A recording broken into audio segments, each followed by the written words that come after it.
Hello friends, अगर आप भी यूपी टेट की तैयारी कर रहे हैं तो आज की क्लास आपके लिए बहुत ही महत्वपूर्ण होने वाली है। आज की क्लास में हम उत्तर प्रदेश जीके से संबंधित कुछ महत्वपूर्ण प्रश्नों को हल करेंगे। तो चलिए शुरू कर लेते हैं आज की क्लास। आज की क्लास का पहला क्वेश्चन है हमारा, उत्तर प्रदेश दिवस कब मनाया जाता है। तो उत्तर प्रदेश दिवस कब मनाया जाता है, इसका आंसर हो जाता है ए, मतलब ऑप्शन नंबर ए, 24 जनवरी को। चलिए इसके बारे में कुछ बात कर लेते हैं कि किस किस तरह से हमारे प्रदेश का नाम उत्तर प्रदेश पड़ा। तो सबसे पहले आज़ादी से पहले क्या था कि हमारा जो उत्तर प्रदेश है उसका नाम उत्तर प्रदेश न होकर संयुक्त प्रांत था, मतलब हमारे उत्तर प्रदेश को संयुक्त प्रांत के नाम से जाना जाता था। लेकिन आज़ादी के बाद 24 जनवरी 1950 को इसका नाम बदलकर उत्तर प्रदेश कर दिया गया। तो अगर आपसे क्वेश्चन पूछ लिया जाए कि हमारे प्रदेश का नाम उत्तर प्रदेश कब पड़ा, तो आंसर हो जाता है 24 जनवरी 1950 को। तो यहाँ पर हमारा ऑप्शन नंबर ए सही हो जाता है। उत्तर प्रदेश दिवस कब मनाया जाता है, 24 जनवरी को मनाया जाता है। नेक्स्ट क्वेश्चन है कि 24 जनवरी 2026 को स्थापना दिवस कहाँ पर आयोजित किया गया। मतलब रिसेंटली में जो हमारा स्थापना दिवस है उसको कहाँ पर आयोजित किया गया, तो उस आंसर हो जाता है लखनऊ में। तो लखनऊ के अंदर हमारा स्थापना दिवस आयोजित किया गया। ऑप्शन नंबर बी यहाँ पर हमारा सही हो जाता है। और दोस्तों जो इसकी थीम थी वो थी विकसित भारत विकसित उत्तर प्रदेश। मतलब जो ये 24 जनवरी 2026 को लखनऊ के अंदर स्थापना दिवस मनाया गया है, उसकी जो थीम थी वो थी विकसित भारत और विकसित उत्तर प्रदेश। नेक्स्ट क्वेश्चन है कि उत्तर प्रदेश की पहली महिला मुख्यमंत्री कौन थी। तो पहली महिला मुख्यमंत्री दोस्तों हमारी सुचेता कृपलानी जी। तो उत्तर प्रदेश की जो पहली महिला मुख्यमंत्री थी वो थी सुचेता कृपलानी जी, जिनका कार्यकाल 1963 से 1967 था। मतलब इन्होंने 1963 से लेकर 1967 तक मुख्यमंत्री पद पर कार्य किया। नेक्स्ट क्वेश्चन है दोस्तों कि उत्तर प्रदेश की सबसे लंबी नहर कौन सी है। तो इसमें आंसर नंबर बी शारदा नहर। तो आप मतलब हमारा आंसर नंबर बी यहाँ पर सही हो जाता है। जो शारदा नहर है वो उत्तर प्रदेश की सबसे लंबी नहर है। जो ऑप्शन नंबर ए पर है इंदिरा गांधी नहर, ये राजस्थान की सबसे लंबी नहर है। लेकिन यहाँ पर हमारी यूपी की पूछी गई है, तो इसलिए यूपी की जो सबसे लंबी नहर है वो है शारदा नहर। यहाँ पर हमारा ऑप्शन नंबर बी सही हो जाता है। और इसकी जो लंबाई है वो 960 किलोमीटर है। मतलब जो शारदा नहर है वो कितने किलोमीटर लंबी है, 960 किलोमीटर लंबी है। तो दोस्तों यहाँ से आप अपने नोट्स भी तैयार कर सकते हैं। अगर आपको कोई क्वेश्चन इम्पोर्टेंट लगता है या कोई जानकारी ऐसी लगती है कि आपके लिए नहीं है, आप इसको नोट डाउन कर सकते हैं। साथ के साथ आप अपने नोट्स भी यहाँ से तैयार कर सकते हैं। नेक्स्ट क्वेश्चन है कि क्षेत्रफल के आधार पर उत्तर प्रदेश का सबसे बड़ा जिला कौन सा है। दोस्तों क्षेत्रफल के आधार पर उत्तर प्रदेश का सबसे बड़ा जिला कौन सा हो जाता है, तो सबसे बड़ा जिला हो जाता है लखीमपुर खीरी। ठीक है, लखीमपुर खीरी उत्तर प्रदेश का सबसे बड़ा जिला हो जाता है क्षेत्रफल के आधार पर। और इसका क्षेत्रफल कितना है, 7680 वर्ग किलोमीटर। ठीक है, समझ गए आप। और अगर यहीं पर हमसे पूछ लिया जाए कि उत्तर प्रदेश का सबसे छोटा ज़िला कौन सा है, तो हापुड़ हो जाता है, जिसका क्षेत्रफल 660 किलोमीटर स्क्वायर। ठीक है, तो यहाँ से आपके 2 क्वेश्चन तैयार हो गए।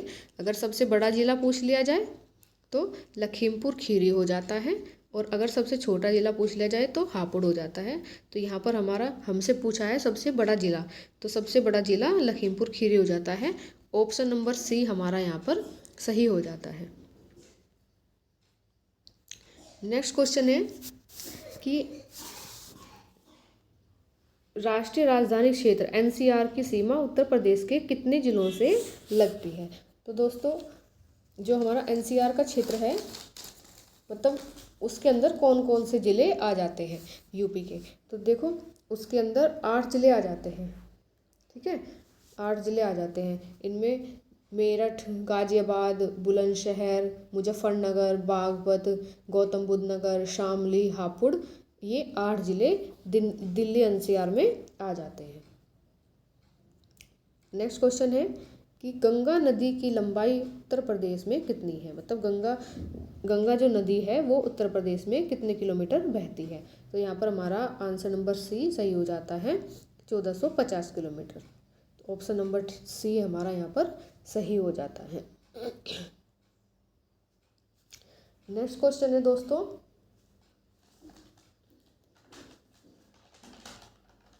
कि उत्तर प्रदेश में कुल कितने रामसर स्थल हैं, वेटलैंड्स, मतलब जिनको आर्द्र भूमि कहते हैं, दलदली क्षेत्र कहते हैं। तो उत्तर प्रदेश में कुल कितने रामसर स्थल हैं। तो उत्तर प्रदेश के अंदर कुल 11 रामसर स्थल हैं। ऑप्शन नंबर सी हमारा यहाँ पर सही हो जाता है। नेक्स्ट क्वेश्चन है कि उत्तर प्रदेश की पहली चीनी मिल कहाँ पर स्थापित की गई थी।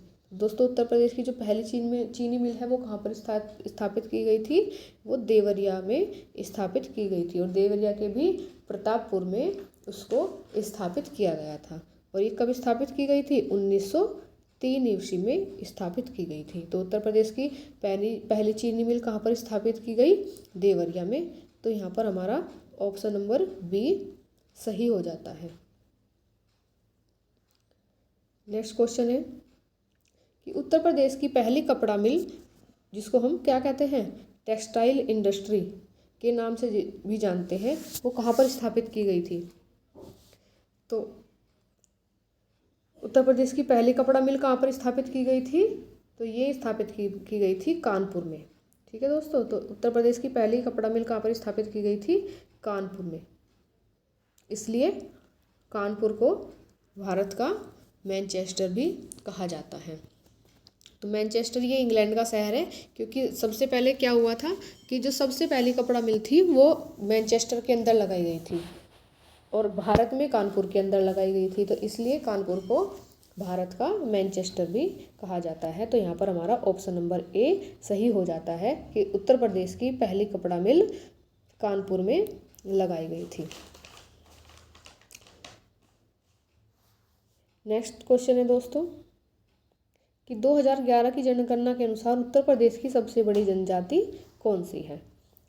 तो अभी तक हमारे देश की 2011 के बाद तो जनगणना हुई नहीं है, तो जो भी हम बात करेंगे वो किसके आधार पर करेंगे, 2011 की जनगणना के आधार पर। तो सबसे बड़ी जनजाति कौन सी है, तो यहाँ पर थारू जनजाति उत्तर प्रदेश की सबसे बड़ी जनजाति हो जाती है, ठीक है। और जो ये कोल जनजाति है ये चित्रकूट की जनजाति है। तो ये जो कोल है ना, ये कोल चित्रकूट की है, ये चित्रकूट की जनजाति है। और जो ये खरवार है ये सोनभद्र की जनजाति है। और जो मुंडा ये बिहार से संबंधित है। तो यहाँ पर ऑप्शन नंबर बी हमारा सही हो जाता है, थारू जनजाति उत्तर प्रदेश की सबसे बड़ी जनजाति है। और ये यहाँ पर हिमालय की जो तराई क्षेत्र है उधर वहाँ पर पाई जाती है। नेक्स्ट क्वेश्चन है हमारा कि इत्र के लिए कौन सा शहर प्रसिद्ध है। तो हमारे यूपी का कौन सा शहर है जो इत्र के लिए प्रसिद्ध है। देखो ए नंबर पर है मेरठ। मेरठ तो कैंची के लिए फेमस है। मेरठ की कैंचियाँ पूरे देश में बहुत, मतलब मेरठ की कैंचियाँ जो है पूरे देश में फेमस है।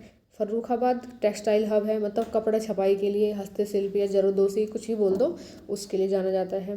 कानपुर अभी हमने पढ़ा कि टेक्सटाइल हब है। ऑप्शन नंबर जो डी है हमारा कन्नौज, ये किसके लिए फेमस है, इत्र के लिए। तो यहाँ पर हमारा आंसर नंबर डी सही हो जाता है, इत्र के लिए कन्नौज फेमस है। नेक्स्ट क्वेश्चन है दोस्तों कि महात्मा बुद्ध को महापरिनिर्वाण कहाँ पर प्राप्त हुआ। अब सबसे पहले हमें जानना जरूरी है कि महापरिनिर्वाण क्या होता है। तो महापरिनिर्वाण होता है मृत्यु, मतलब जो महात्मा बुद्ध की मृत्यु है वो कहाँ पर हुई थी। तो इनकी मृत्यु कहाँ पर हुई थी? कुशीनगर, या जिसको हम कुशीनारा के नाम से भी जानते हैं। और इन्होंने अपने सबसे ज़्यादा उपदेश जो दिए थे वो कहाँ दिए थे? श्रावस्ती में। और जो इन्होंने पहला उपदेश दिया था वो दिया था सारनाथ में।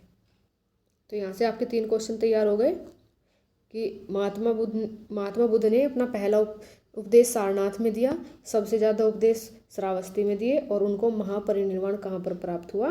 कुशीनारा, या जिसको कुशीनगर के नाम से भी जानते हैं। तो यहाँ पर हमारा आंसर नंबर ए सही हो जाता है।